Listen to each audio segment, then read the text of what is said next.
On March 15, the Trump administration flew more than 230 Venezuelan men to a maximum security prison in El Salvador. It was the day after he had invoked something called the Alien Enemies Act. Trump and his top officials would call them criminals, rapists, the worst of the worst. So we wanted to know who these men were. There was 31-year-old Leonardo, for instance, a youth soccer coach in Venezuela who had come to the US border by presenting himself at the port of entry and got detained. His family said that it was because his tattoos, which included a clock and a crown. Next slide. We partnered with a team of Venezuelan journalists. We combed thousands of pages of court records, police records in the US and abroad. We obtained internal government data from the US government. We combed their social media accounts. We analyzed immigration court data.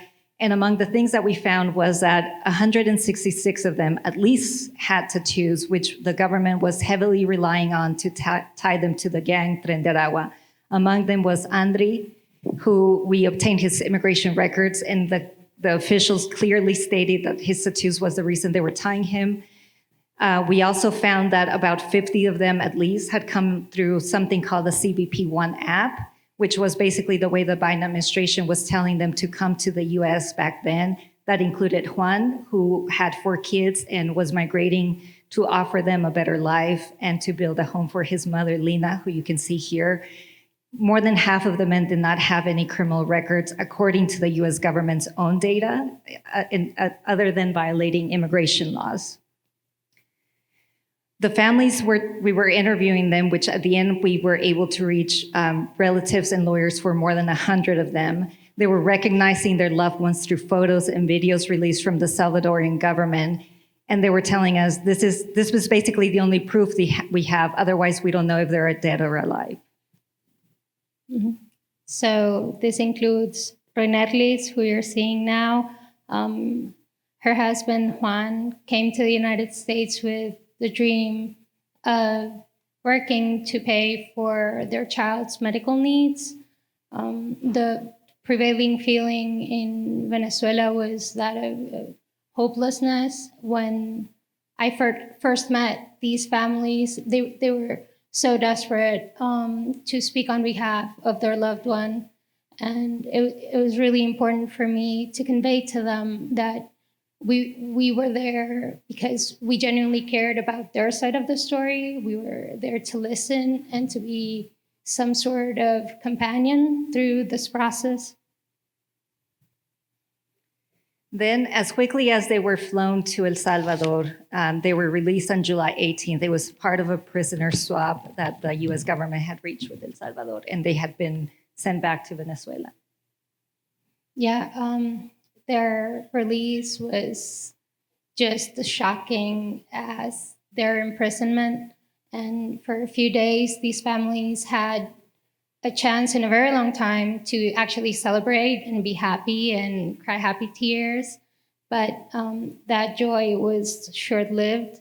They very quickly realized that something was wrong, that these men had gone through something horrible. So what was a lot of joy also became some sort of worry for what they were going to find when they were reunited. Like maybe, the men they raised, the men they married or just the person they knew was not going to be the same person coming back home. As the men started to return to Venezuela and we were able to talk to them for the first time. Up until now, we were just talking about them and people were talking about them. So we were hearing them for the first time. And we had people like Juan tell us that there were moments that they considered killing themselves inside the prison because they could not live that hell anymore. They had been tortured and they were sharing all of their experiences. And Adriana got to see them and hear them in person.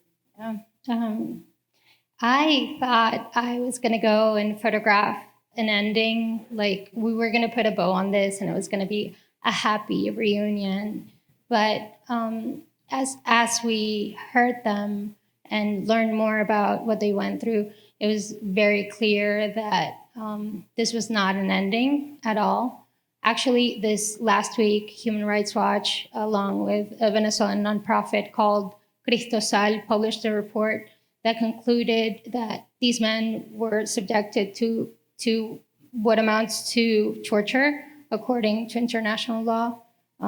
Cristosal also concluded that this would be the first contemporary precedence of the United States being, in a way, complicit to extraterritorial torture. So I would love to say that this is a new beginning for these men, but I think that would be a lie. So many of them had to sell all of what they had to make their way up north, and they lost whatever little they had made during their detention and later imprisonment. And now they're coming back to a country that is in many ways the same country that they had to flee. For context, Venezuela's current minimum wage is below $1 per month. So they're coming back to a broken country while carrying wounds, physical, but also deep mental wounds that make it really hard to move forward. Juan, who you saw before, to this day, he cannot see through one eye. And Wilmer, who you're seeing now, he cannot really do manual labor after the wounds he sustained. He came to the United States hoping to pay for his mother's cancer treatment. And, manual labor is the only type of work that's available in his region. So I would say many of them really need medical attention. Absolutely all of them need mental health assistance, but very few of them can realistically afford either of those. And more importantly, the problems that led to them having to flee, like paying for your children's health needs or your mother's terminal cancer treatment, or just a home, a better education, or just food. All of those problems are still very present. And if anything, they have multiplied since they were detained. So I cannot call this an ending, let alone a fresh start. If anything, this is a very steep road ahead for them.